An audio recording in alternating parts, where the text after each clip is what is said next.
যাত্রার পূর্বে পুনঃ বিবেচনা করে নিন। এখন আর কিসের বিবেচনা, এখন সিদ্ধান্ত গ্রহণের পালা। আর আজ আমি কোনো না কোনো সিদ্ধান্ত গ্রহণ করেই ফিরব। নারায়ণ নারায়ণ। দেবর্ষি প্রণাম। দেবর্ষি, আপনি? হ্যাঁ ভ্রাতা, বোধ করি সঠিক মুহূর্তে আমার আগমন হয়েছে। আপনি কিছু সিদ্ধান্ত নিতে চলেছিলেন। যথার্থই ভ্রাতা নারদ। আমি নির্ণয় করেছি যে আজ সন্ধ্যার পূর্বে কন্যা গৌরীর উপযুক্ত পাত্র নির্বাচন করে তবেই ঘরে ফিরব। নারায়ণ নারায়ণ। এর আর কোনো প্রয়োজন নেই ভ্রাতা দক্ষ।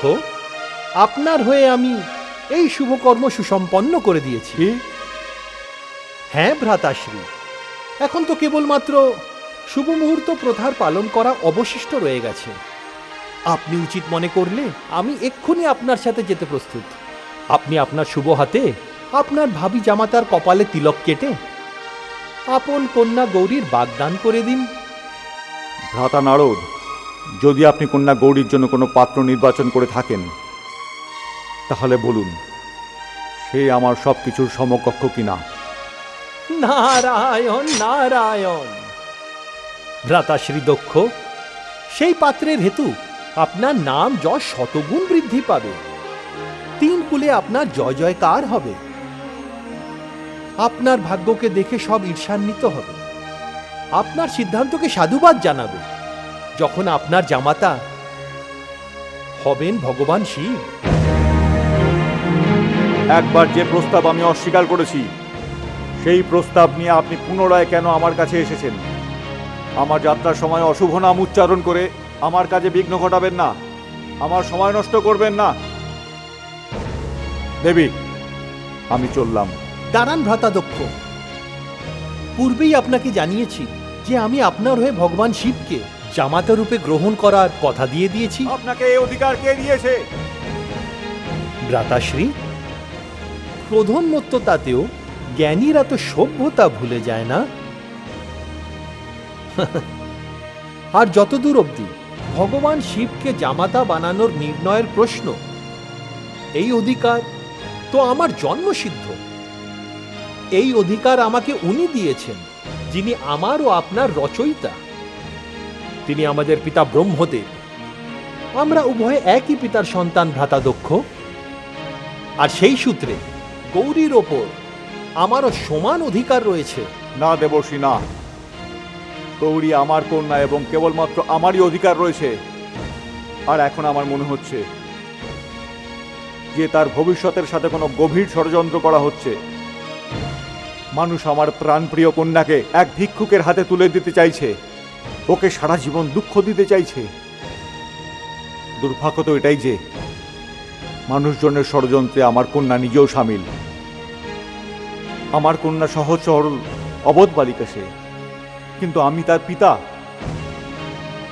আমি তার ভালো মন্দ সম্পর্কে বুঝি। আমি কিছুতেই তাকে নিজের এই ক্ষতি করতে দেব না। আমি কখনই এটা হতে দেব না। এ আপনি কি বলছেন ভ্রাতা দক্ষ? শিব ও শক্তির মিলনে আপনি বাধা দেবেন?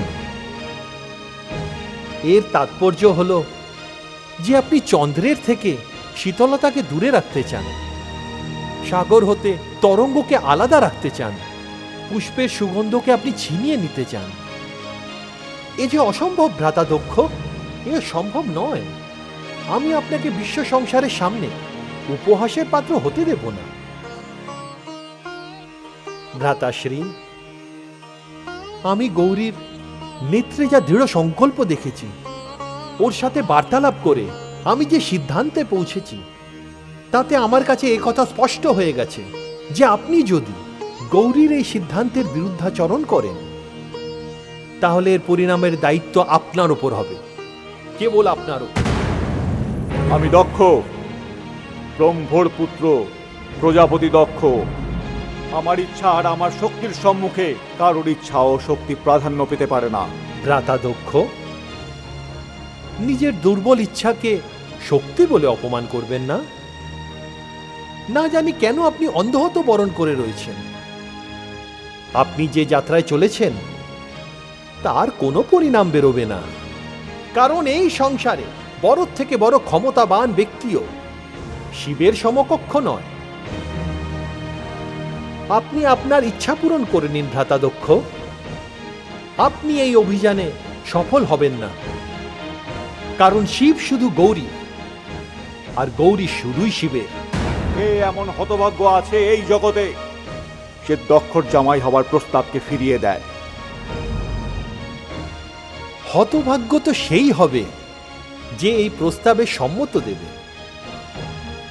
কারণ আমি জানি যে দেবলোক, যক্ষলোক, গন্ধর্বলোক, মানবলোক, দানবলোক, যে কুলেই আপনি যান না কেন, মানুষে গৌরীর নাম শুনতেই শ্রদ্ধায় হাত জুড়ে আপনার সামনে দাঁড়িয়ে পড়বে। লোকেরা শ্রদ্ধায় নতমস্তক হয়ে যাবে, আর তখনই আপনি গৌরীর বাস্তবিক রূপ জানতে পারবেন। এরকম কিছুই হবে না দেবর্ষি, কিছু হবে না এরকম। আমি যাওয়ার সময় শুধুমাত্র একটি কথাই আপনাকে বলতে চাই, যে আমার বাসস্থানে আজকের পর কদাপি আপনি আসবেন না। স্বামী, কি বলছেন আপনি? চুপ করুন আপনি। তাহলে আপনিও শুনে রাখুন ভ্রাতাদক্ষ, যতদিন না পুত্রী গৌরী সম্মানের সাথে এই প্রাসাদ থেকে নিজ স্বামী শিবের সাথে কৈলাসে পাড়ি না দিচ্ছে, ততক্ষণ এখানে আমার আগমন হতে থাকবে। আপনার দ্বারা কৃত যে কোনো অপমান মাথা পেতে নেব, কারণ প্রকৃত পিতা সেই যে কন্যার মঙ্গলের আকাঙ্ক্ষায় সংসারের যে কোনো কষ্ট হাসি মুখে বরণ করে নেয়। স্বামী, শুনে যান আপনি।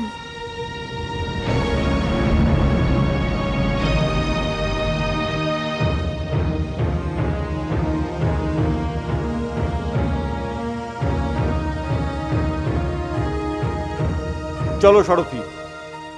নারায়ণ নারায়ণ। ওনাকে তো সে তার নির্দিষ্ট দিকেই নিয়ে যাবেন, কিন্তু অহংকার নামে হয় কে কোনো রাস দ্বারা নিয়ন্ত্রণ করা সম্ভব নয়। আর সেই অশ্বের ওপর বসে থাকা ব্যক্তি কখনোই নিজের সঠিক লক্ষ্যে পৌঁছতে পারে না। ভ্রাতা শ্রীদক্ষ, আমার সহানুভূতি আপনার সাথে আছে। আচ্ছা বউ ঠাকুরান, আমি আসছি, আমাকে আজ্ঞা দিন এবার। আপনি চিন্তা করবেন না, শক্তি নিজেই নিজের কর্ম সাধন করে নেবে। হে দেবর্ষি, জানি না গৌরীর ভাগ্যে বিধাতা কি লিখে দিয়েছেন। বউ ঠাকুরান, গৌরী শক্তির প্রতিরূপ। ওর সংকল্পে এত শক্তি আছে যে যদি ব্রহ্মদেব তার সাথে শিবের মিলন নাও লিখে থাকে, তাহলেও সে নিজের ভাগ্যের লেখন পরিবর্তিত করতে পারবে। নারায়ণ নারায়ণ।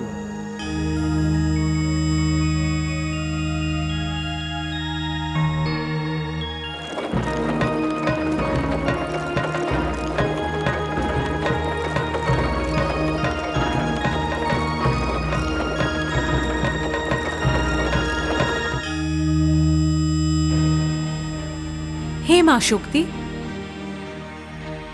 প্রজাপতি দক্ষ যে নিজের সিদ্ধান্ততে অটল হয়ে আছে। উনি তো ভগবান শিবকে এতটাই ঘৃণার চোখে দেখেন যে তার নাম অব্দি শ্রবণ করতে চান না। হে মহাদেবী, কেউ যদি অহংকারের সীমা দেখতে চায়, তাহলে তার প্রজাপতি দক্ষকে দেখা উচিত। হে আদিশক্তি, এদিকে গৌরীও যে নিজের সিদ্ধান্ত থেকে বিচ্যুত হচ্ছে না, কিন্তু পিতার অহংকার ও পুত্রীর জেদের খেলাতে শেষ অবধি জিতবে কে? জয় তো সর্বদা সত্যেরই হয় হে দেবী। কিন্তু হে মা শক্তি, এই স্থিতিতে কি হবে আমাদের গৌরীর? হে মহাদেবীগণ, এই উদ্দেশ্য পূরণের হেতুই যে ধরণীতে গৌরীর জন্ম। সংসারকে এটা জানানোর প্রয়োজন যে পুরুষ ও প্রকৃতি অর্থাৎ নারীর সম্পর্কের সীমারেখা কি হবে, আবেগ ও আদর্শের মাপদণ্ডই বা কি হবে। আর এই কাজ এত সহজ নয়। এটাতে নারীকে বহু কঠিন পরীক্ষা অতিক্রম করতে হবে, দুঃখ ও কষ্ট সহন করতে হবে। বিরহ যন্ত্রণা ভোগ করতে হবে। আপন অস্তিত্ব দ্বারা প্রমাণ করতে হবে যে অগ্নির সমক্ষে নারী জলের ন্যায়। কিন্তু যেই রূপ জ্বলন্ত অগ্নিতে, তপ্ত জলের বর্ষণে এই অগ্নি নির্বাপিত হয়, আর এটাই নারীর বিশেষত্ব। সেই প্রদীপের মতোই নারীর চরিত্র, যে নিজেকে জ্বালিয়েও পারিপার্শ্বিককে প্রকাশিত করে। নারী সেই ধরিত্রীর ন্যায়, যে পচনশীল গলিত বৃক্ষকেও নিজের গর্ভে স্থাপন করে একটি নূতন চারার জন্ম দেয়। সে সেই শিখণ্ড সদৃশ ভুজঙ্গ, যাকে বেষ্টন করেও তার সুগন্ধকে হরণ করতে পারে না। কিন্তু হে মা শক্তি, এই সমূহ পরীক্ষা ও তার পরিণাম তো তখনই দৃষ্ট হবে যখন শিবের সাথে গৌরীর মিলন ঘটবে।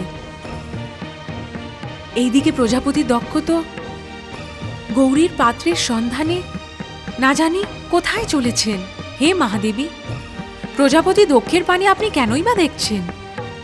আপনি তার চেয়ে দেখুন যে দেবশ্রী নারদ কোথায় গিয়েছেন। নারায়ণ নারায়ণ।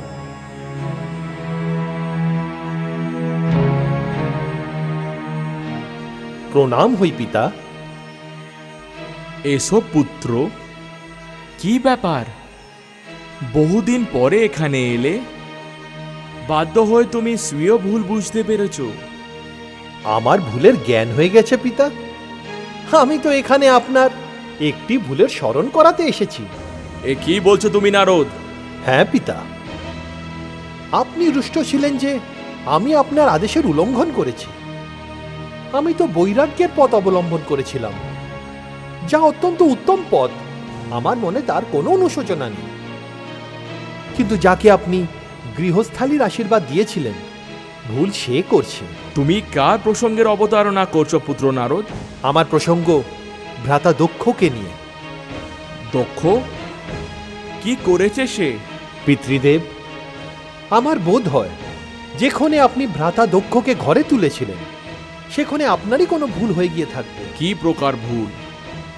পিতৃদেব, হয় আপনি তার দেহে হৃদয় স্থাপন করতে ভুলে গেছেন, নয় ওনার হৃদয়ে করুণা ও স্নেহ রাখতে ভুলে গেছেন।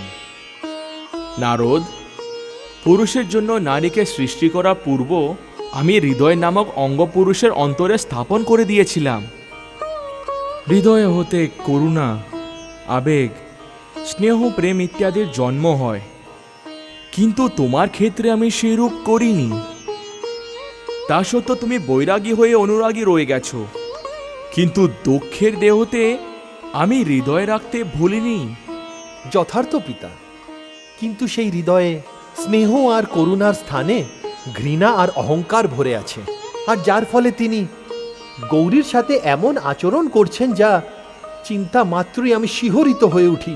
পুত্র নারদ, সৃষ্টির রচনা হেতু আমি ব্যস্ত হয়ে আমি দক্ষের দিকে আর ধ্যান দিতে পারিনি। পুত্র, মাত্র কিছু সময় পূর্বে সৃষ্টির উৎপত্তি হয়েছে। এখন তো সে শিশু মাত্র, তার অনেক শিক্ষা বাকি আছে। আর এর জন্য কেউ দায়ী নয়, সময় ছাড়া। তবে আমি বিস্মিত হয়েছিলাম যে পুত্রী গৌরী এখন বিবাহযোগ্য হয়ে গেছে। এটি চিন্তার বিষয় নয় পিতৃদেব। চিন্তার বিষয় এই যে ভ্রাতা দক্ষ কন্যা গৌরী আর দেবাদিদেব শিবের বিবাহের মাঝে বিঘ্ন ঘটানোর চেষ্টা করছেন। কি? হ্যাঁ পিতা, শিবের শক্তি কি দক্ষের অজ্ঞাত? উনি তো মহাদেব শিবকে ভিক্ষুক গণ্য করেন। কি? ওনাকে অভদ্র আর বর্বর বলে থাকেন, তার অপরূপ রূপকে কুরূপ বলে থাকেন, তার অপমান করেন। বদ্ধ হয়ে মতি ভ্রমের ঘটেছে তার। সে এত অজ্ঞানী, সে জানে না কি শিবকে আর ওনার কি স্থান। পিতৃদেব, এ তো পুত্রী গৌরীর প্রেমেরই গুঞ্জে। এত অপমান সহ্য করার পরেও মহাদিদেব দেবাদিদেব শান্ত আছেন। তিনি যদি ক্রুদ্ধ হয়ে যান তাহলে তাহলে দক্ষের সাথে সাথে সম্পূর্ণ সৃষ্টি ধ্বংস হয়ে যাবে। আমি দেখছি তাকে। পিতৃদেব, ভ্রাতা দক্ষ তো দেবলোক, যক্ষলোক, গন্ধর্বলোক, মানবলোক, দানবলোক এই সমস্ত লোকের যাত্রায় বেরিয়ে পড়েছেন। আর উনি নিশ্চয় করেছেন যে পুত্রী গৌরীর উপযুক্ত পাত্র সন্ধান করার পরেই ফিরবেন। না পুত্র, আমি এইরকম হতে দেব না। পুত্র নারদ, তোমার এই কাজে আমি অত্যন্ত প্রসন্ন। শুধুমাত্র হৃদয় হলে মানব মনে কোমল আবির্ভাব হবে সেটা সঠিক নয়, কিন্তু কন্যার বিষয়ে আমি পুরুষকে হৃদয়হীন হতে দেব না। পুত্র নারদ, আমার প্রতিনিধি হয়ে তুমি ভগবান শিবের সামনে গিয়ে তাকে বিবাহের আয়োজন করতে বলো।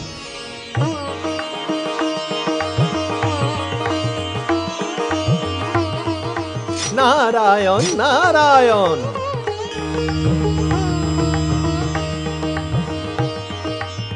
আসুন আসুন প্রজাপতি দক্ষ, আসুন। দেবলোকে আপনার স্বাগত। বলুন, কি হেতু আগমন আপনার? আপনি দেবতা, আপনি শ্রেষ্ঠ। আপনার নিকট আমি আমার কন্যার বিবাহ প্রস্তাব নিয়ে এসেছি। দেবী গৌরীর বিবাহ প্রস্তাব? হ্যাঁ। কিন্তু আপনার পূর্বে এইখানে আদি প্রজাপতি ব্রহ্মা এসেছিলেন, আর তিনি আমাদের বলেছেন যে গৌরী শিবের শক্তি। ক্ষমা করবেন প্রজাপতি, এই প্রস্তাবে আমার সম্মতি নেই।